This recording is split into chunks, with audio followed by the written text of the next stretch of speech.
में अध्याय के 21वें श्लोक में एक शब्द पढ़ा है कि वो मेरा परम धाम है।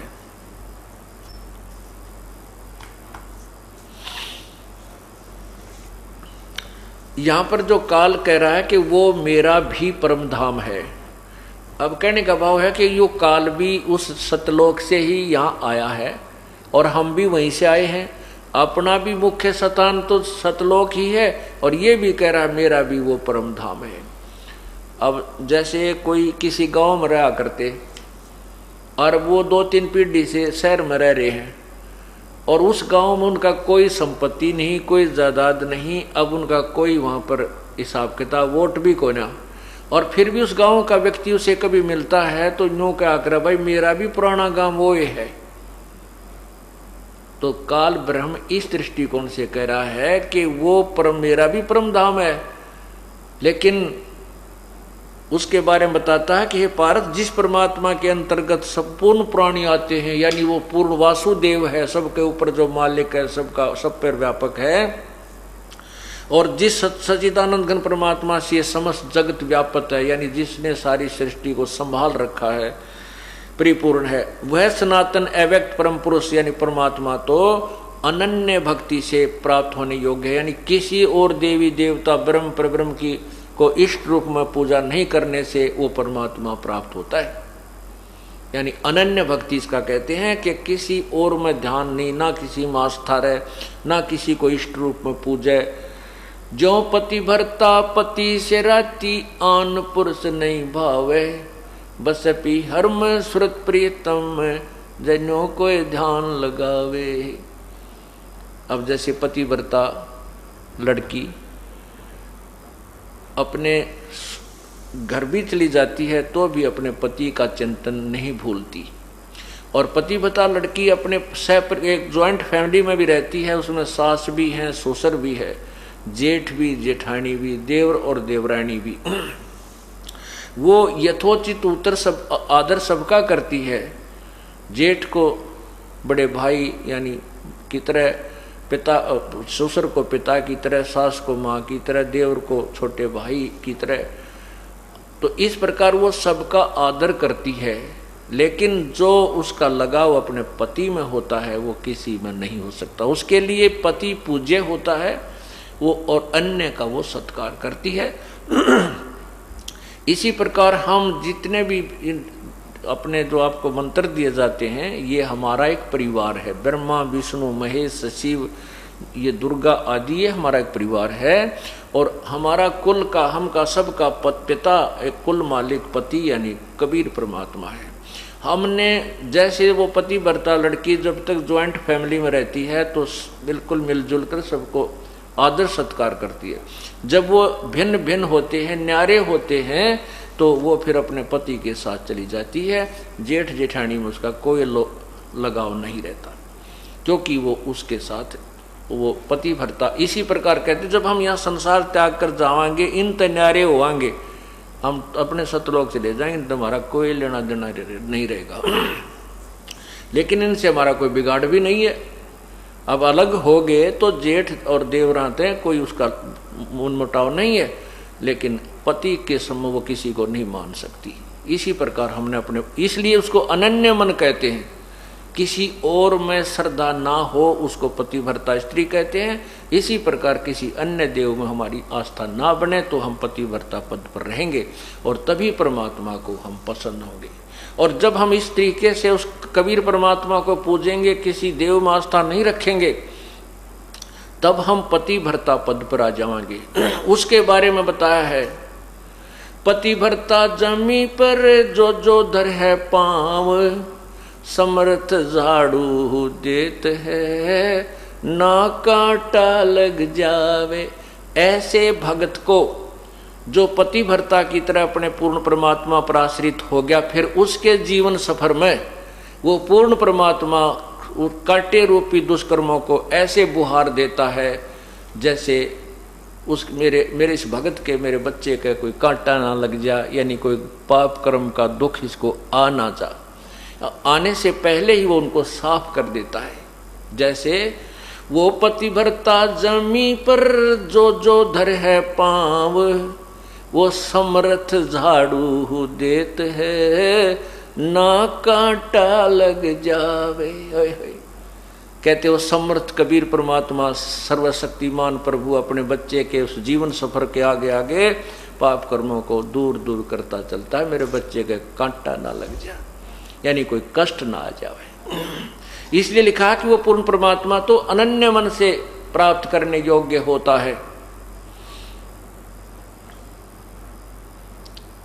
अब ये तत्व ज्ञान है, गीता जी का ज्ञान है। अभी तक हमने गीता जी के बारे में 2 बात बताया करते। अर्जुन तेरा क्या जाता है, तू क्या लेकर आया था, तू है शरीर तेरा है नहीं, संपत्ति तेरी, तू क्यों मोह में फंस गया। वाह वाह, गीता का ज्ञान सुना दिया। गीता जी का ज्ञान तो ये है जो आपके समक्ष आ रहा है। उसको गीता जी का सार कहा करते, 4 लाइनों को।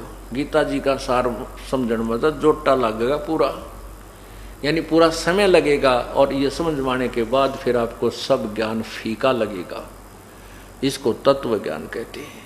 और ज्ञान सब ज्ञानड़ी, ये कबीर ज्ञान सो ज्ञान, जैसे गोला तोब का भाई, करता चले मैदान। अब ये तोब का गोला है कबीर परमात्मा का तत्व ज्ञान। अब देखना ये पूरे विश्व में छावेगा, और एक बार फिर देख लेना इस कलयुग के अंदर सतयुग जैसा एक माहौल बन जाएगा। क्योंकि हम जो धन इकट्ठा करना चाहते हैं, सेठ बनना, साहूकार बनना चाहते हैं, दूसरे न लूट कर, रिश्वत करके, 2 के 20 बना कर, डाके मार कर, कभी नहीं बन सकते। दूना पाप कमाते हैं, और जो किस्मत में लिखा उससे ज़्यादा प्राप्त नहीं कर सकते। यदि मान लीजिए आपने किसी ने चोरी चप्पा करके 2 के 20 बना के 2-4 लाख इकट्ठे भी कर लिए, 1-2 लाख रुपया कमा लिया, कोई बालक बीमार हो जाएगा बच्चा, वो 4 लाख लग जाएंगे, और वो बच्चा भी मर जाए, आगे बराबर है। अब ये कबीर परमात्मा आपको वो धन देगा जो आपकी किस्मत में भी नहीं है। आपके ऊपर आपके कोई भयंकर बीमारी है, लाखों रुपये लगने हैं, परमात्मा आपको वैसे ही ठीक कर देगा। आपको वो बच गए पैसे, और वो पाप कमा के तब पाप तो कमा सकते थे लेकिन पैसा नहीं कमा सकते थे। अब मैं आपको उस परमात्मा कैसे कृपा करता है 1-2 भक्त का उदाहरण देता हूं।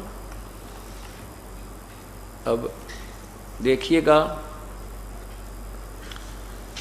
ये एक भक्त है धर्मचंद शर्मा, 718 शक्ति नगर बठिंडा पंजाब से आए हुए हैं वो धर्मचंद जी। वो कहाँ एक बार कृपा खड़े होकर के अपने भक्त भाइयों को दर्शन दे, वो सामने खड़े हुए, वो सामने हाथ जोड़े खड़े हैं। ये धर्मचंद जी शर्मा हैं, बठिंडा से आए हैं। इन्होंने पहले 30 वर्ष से एक पंथ से नाम ले रखा था जो 5 नाम देते हैं, निरंकार, ओंकार, ज्योति निरंजन, सतनाम, सोहम, ये 5 नाम वाले ग्रुप थे, ये नाम ले रखा था। उसके बाद इन्होंने हमारे ज्ञान का पता लगा, ये बरवाड़ा आश्रम में आए। अब 4-5 वर्षों से हमारे साथ जुड़े हुए हैं। ये अपने साथ परमात्मा का एक करिश्मा जो बीता है वो लिख रहे हैं, मैं आपको पढ़ के सुनाता हूँ। ये भक्त आपके समक्ष खड़ा है, बैठ जाइए जी।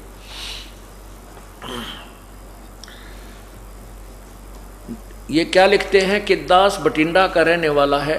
ओए होए, कितनी प्यारी बोली हो जाती है परमात्मा के बच्चे की जो सत्संग मारने लग जाता है। दास बठिंडा का रहने वाला है। सन 2005 की घटना है।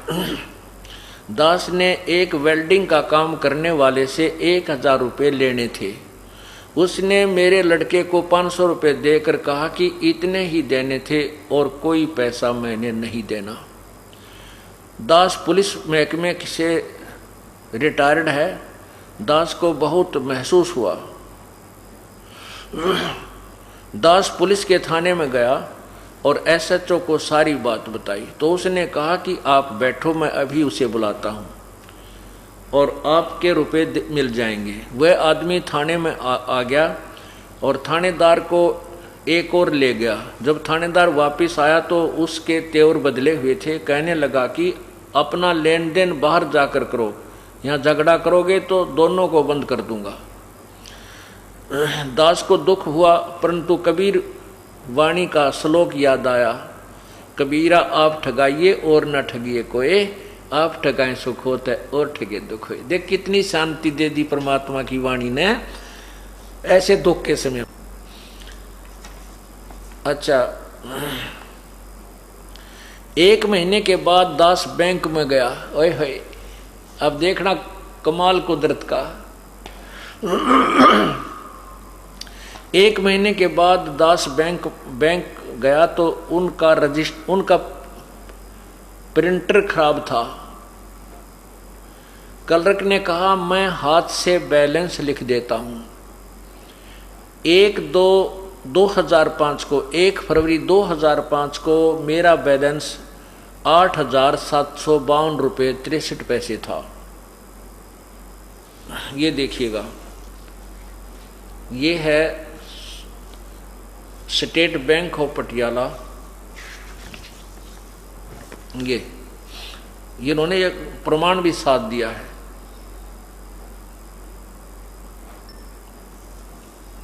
ये है स्टेट बैंक ऑफ पटियाला चालू खाता। अब इसमें क्या दिखाया है ये देखिएगा। ये है, नीचे देखना,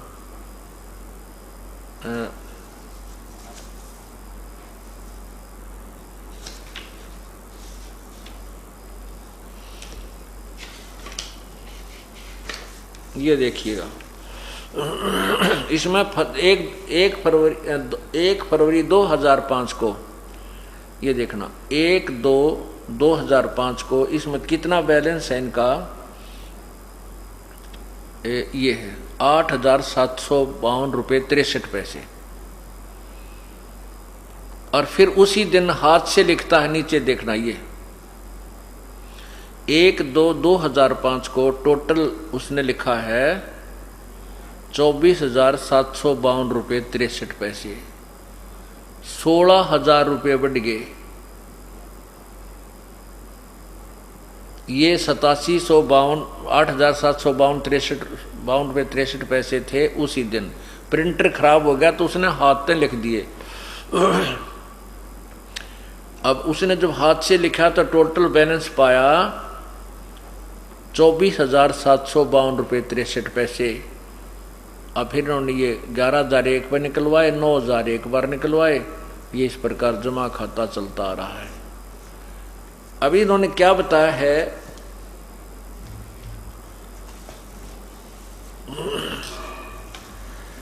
कि 1/2/2005 को मेरा बैंक बैलेंस 8,752 रुपये 63 पैसे था।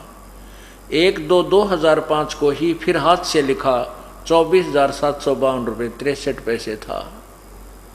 बंदी छोड़ की कृपा से 16,000 रुपये मेरे खाते में बढ़ गए। बोलो सतगुरुदेव की जय। कबीर वाणी पढ़कर यानी अपने शब्द को जीवन में उतार लें तो लोक सुखी परलोक सुखी हो जाएगा। गुरुदेव को दंडवत प्रणाम। अब पुण्यात्माओं, ये तो एक जैसे वो कहते हैं ना, ट्रेलर है भगवान का, ट्रेलर। यदि हम और ज्यादा दृढ़ता से इसकी तरफ लगेंगे तो ना जाने के तक ये कर देगा। अब उन बैंक वाले का भी बैलेंस पूरा उस मालिक ने कराया। अब ये परमात्मा जो चाहे सो कर दे 1 मिनट में। अब आपने देखे होंगे जादूगर मिट्टी हाथ में उठाकर रुपया बना दे चांदी का। वो तो छोटे मोटे जादूगर हैं अस्थाई, और ये परमात्मा उन जादूगरों का भी जादूगर है। ये सारी सृष्टि उस जादूगर ने रच रखी है। और वो ना जाने के बना दे, इस मिट्टी का सोना बना दे, सोने का पहाड़ बना दे, पत्थर का पहाड़ बना दे। अब आपको एक कथा और सुनाता हूं, परमात्मा क्या करता है। ये है भक्त राजकंवर दास पुत्र श्री दलीप सिंह काद्याण, एक्स सूबेदार, गांव मांगावास, तहसील बेरी, जिला झज्जर का निवासी हूं। वो कहाँ है भक्त जी, एक बार खड़ा हो जाए। ये देखो, ये सूबेदार साहब खड़े हैं, श्री राजकुमार दास पुत्र श्री दलीप सिंह काद्याण, गांव मांगावास, तहसील बेरी, जिला रोहतक। अब इनके बारे में मैं आपको सुनाता हूं, जिन्होंने अपनी आप बीती मुझे लिख कर दी है। आप कृपा बैठ जाएं।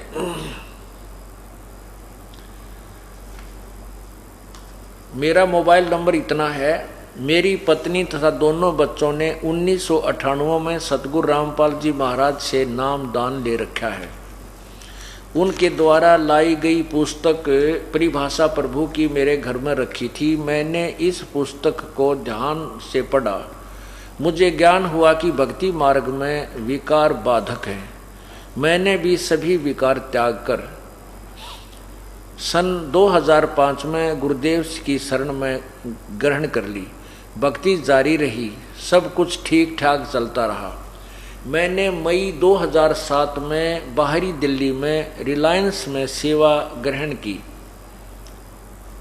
वहाँ नौकरी करने लग गई है।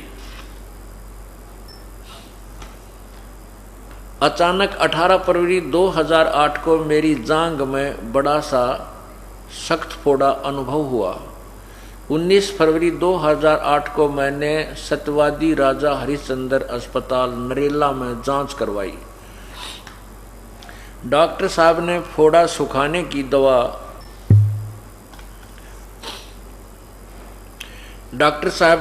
सुखाने की दवाइयां दी। 5 दिन बाद फिर जांच करवाने के लिए कहा, मगर उसी दिन दोपहर 12:30 बजे दर्द बढ़ गया। मुझे सद्गुरुदेव की आवाज सुनाई दी कि यदि आप पहले शरण में आ जाते तो ये कष्ट भी नहीं आता।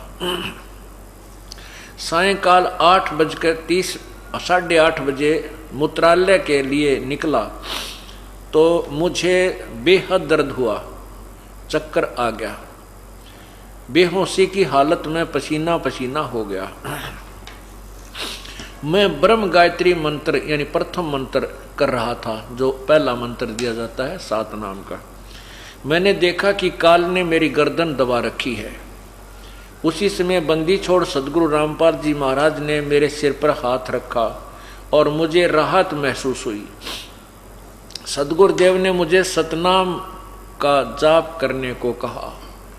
मैंने सतनाम की रट लगा दी। फिर सतगुरुदेव ने मुझे कहा कि श्वास वाला सुमन करो, सतनाम नहीं, जो 2 मंत्र का है। श्वास, उस श्वास से जो जाप करते हैं उसको सतनाम कहते हैं। जो ही मैंने श्वास का सुमन शुरू किया तो काल लगभग 50 गज की दूरी पर हट गया। सदगुरुदेव ने मुझे बताया कि इतनी देर में यह काल कर्महीन की तो छाती को तोड़ देता। आय हाय। मुझे समझाते हुए सदगुरुदेव कहने लगे कि सत्संग तथा पुस्तकों के माध्यम से कितनी बार बताया है कि कोई आपत्ति आए तो श्वास का सुमन करना है, फिर भी आप गलती कर देते हो। इतना कहकर सतगुरुदेव अंतर्ध्यान हो गए। ये अभी इस 18 फरवरी की बात है। ये 18 फरवरी 2008 की, 19 फरवरी की।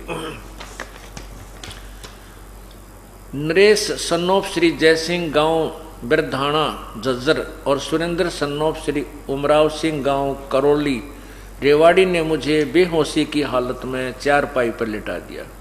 थोड़ी देर बाद जब मुझे होश आया तो मेरा दर्द गायब था। बोलो सतगुरुदेव की जय। मैंने सतगुरुदेव को लाख लाख धन्यवाद किया। थोड़ा सा खाना खाया और सो गया। सुबह 20 फरवरी 2008 को उठा तो फोड़ा फूट चुका था। उसी दिन अस्पताल में डॉक्टर को जाकर दिखाया तो पूरा वृत्तांत बताया। डॉक्टर हैरान थे। उन्होंने वरिष्ठ डॉक्टरों को भी बताया, जांच की तथा बची हुई दवाइयां वापस जमा करके छुट्टी कर दी। यह सब राहत बंदी छोड़ सदगुरु रामपाल जी महाराज की असीम कृपा से संभव है। मुझे जीवन दान मिला। सत साहिब। तो पुण्यात्मा, अब ये है खेल परमात्मा के। समर्थ का सरनाग हो रंग होरी हो, भाई कदे न हो एकाज राम रंग होरी हो। होरी माने खुशी। इस समर्थ की शरण माने के बाद कभी अकाज नहीं होगा, आपके घर में कोई दुख नहीं छावेगा, सदा होरी रहेगी, राम रंग होरी हो। कदे ना हो अकाज राम रंग होरी हो। कभी भी आपकी हानि यानी कोई दुख आपके ऊपर नहीं आएगा, सदा सुखी रहोगे। पुण्यात्मा, कोई सौभाग्य है आपका जो आपको ये मार्ग मिल रहा है। आप परमात्मा के चरणों में किसी युग में कभी किसी जन्म में अवश्य रहे हो, इसलिए आप शीघ्र आ रहे हो। और पीछे ये लुट पिटकावेंगे, आना से भी नहीं यहीं पड़ेगा। हमारा एक भक्त है, वो एक दिन ऐसे एक चुटकुला सा कह रहा था। ने बोला जी, इन पंथों ने, ये जितने भी संत हैं पंथ हैं, इन्होंने आना तो पड़ेगा अपने दौरे, और तो कितना ठिकाना है नहीं। ये बोले श्रद्धालु हैं, कभी इनको जब ज्ञान समझ में आओगा कुछ तो जल्दी आ जाएंगे उनके पास, उन नकली संतान छोड़ के, और कुछ फिर जब उनके संत भी हाथ खड़े कर देंगे भाई हमारे पास कुछ नहीं है, तो बाकी के फिर आ जाएंगे। और एक आधा नरबाग फिर भी बैठा रहा करे, शायद गुरुजी ये ठीक हो। कैसे? जैसे बस में सफर करते जा रहे हैं और वो बस खराब हो जाती है, तो कंडक्टर ड्राइवर ने कह दिया करें भाई बस खराब हो गई है, दूसरी में बैठ लो। तो समझदार तो तुरंत उतर कर दूसरी बस की इंतजार करने लग जाते हैं, या पकड़कर दूसरी बस में चढ़कर चले जाते हैं। और कुछ एक फिर भी बैठे रहा करें, ना उतरा करें। कंडक्टर ड्राइवर भी कहते रहते भाई उतर लो या बस खराब हो गई है, दूसरी बैठ लो, ना उतरे। और कुछ उतर जाए, फिर भी ना उतरे कुछ एक उसमें से शेष जब उतरा करें, जब ड्राइवर और कंडक्टर भी उतर कर दूसरी बस में चढ़ ले, जब उतरा करें खराब बस में थे। बोला ये जो समझदार हैं वो दूसरे पंथा वाले तो शीघ्र आ जाएंगे, संकेत समझ दे अगर बस तो खड़ी है चलती कोई ना। और कुछ फिर ये संत हाथ खड़ा कर देंगे थोड़े दिन में, भाई हमारे द्वारा पूरा तत्व ज्ञान नहीं है, किसी और के पास होता बेशक जाइयो। बाकी समझदार नहीं आ जाएंगे। और शेष जो कति अनाड़ी हैं वह जब आ लेंगे, जब उनके गुरुजी भी यहीं पर आ लेंगे। बोलो सतगुरुदेव की जय।